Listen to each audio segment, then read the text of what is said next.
Testing 1 2 3. Testing 1 2 3. In her new book, On Juneteenth, Annette Gordon Reed declares it is staggering that there is no date commemorating the end of slavery in the United States.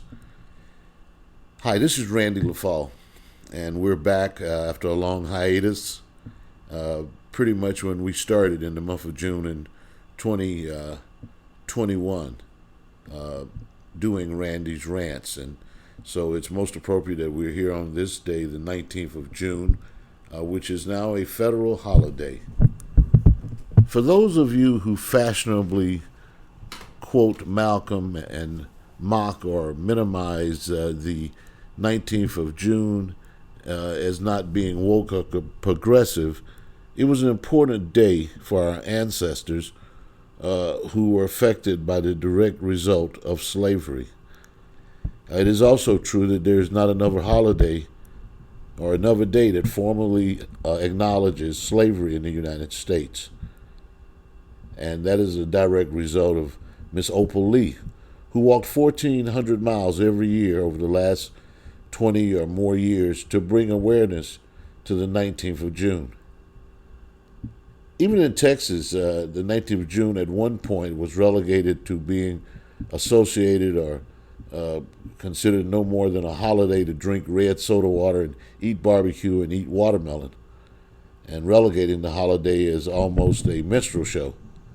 But after Miss Gordon's brings this clarity to this newly declared federal holiday, June 19th, I believe, is of great encouragement to us. The following is a short excerpt from her preface, and it shines a light. Stop. Why did you... This is the meantime. Finally, a native sister, Texan, Annette Gordon Reed, brings new clarity to this now newly declared federal holiday, June 19th. And I encourage every African American, but especially black Texans, to read On Juneteenth by Sister Gordon. The following is a short excerpt from her preface, and it shines a light on this new federal holiday that is the soul of a generation of African American Texans.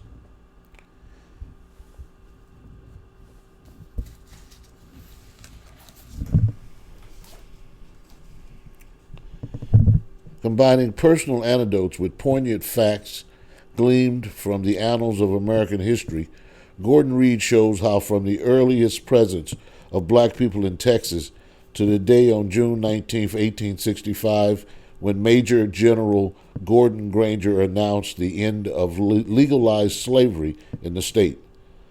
African Americans played an integral role in the Texas story.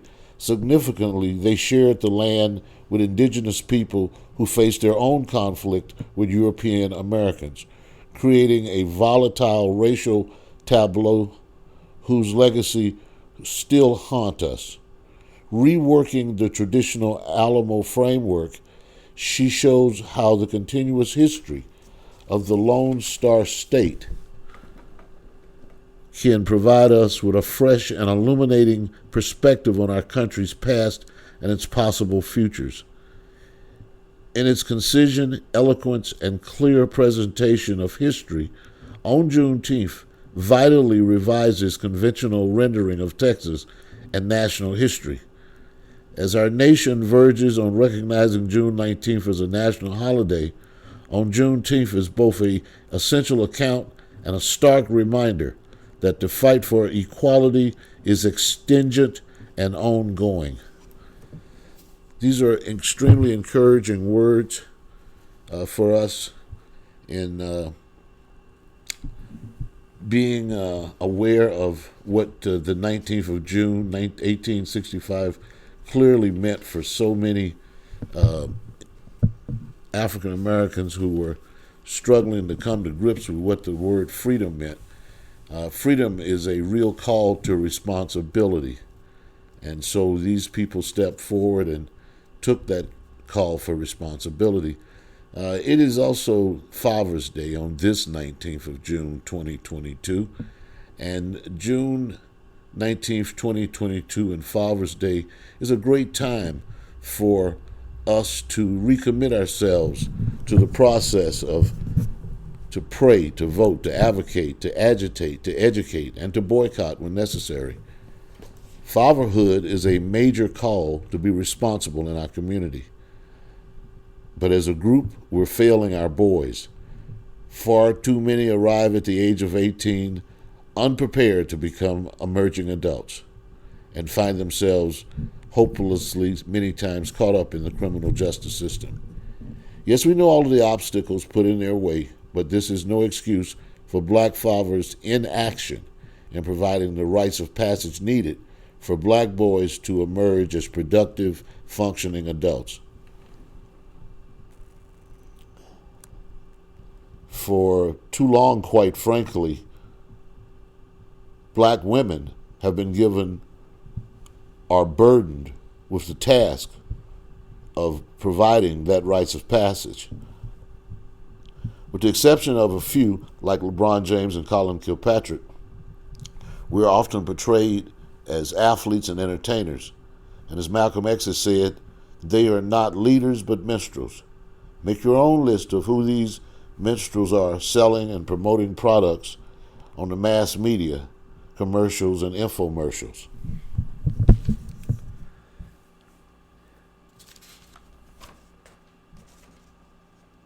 Juneteenth has emerged and will continue to emerge as a part of our ongoing history, not just in this country, but also in the state of Texas. And speaking of Texas, it is this speaker's belief that Texas is key to the outcomes of policies related to abortion, guns, and immigration. It's Texas. It is a barometer of feelings and emotions that are crisscrossing the nation currently, and it all leads back to Texas when it comes to the staunchest, most extremist right-wing stance on these issues. The state has, for the most part, been neutered, and there's very little, if any, bipartisan politics, both regionally and locally. Someone once said, I believe it was Ron Brown, the former Secretary of Commerce under Bill Clinton, that even Democrats in Texas are Republicans. And until Texas changes, the nation will not totally change. I hope those who are listening and who may listen one day will embrace our social justice advocacy for the process to pray, to vote, to advocate, to agitate, to educate, and to boycott. And I hope, like Miss Opal Lee, we are relentless in our quest for social justice. And on this day, I hope you enjoy this content as we return from our hiatus with Randy's Rant. Thank you, and happy 19th of June.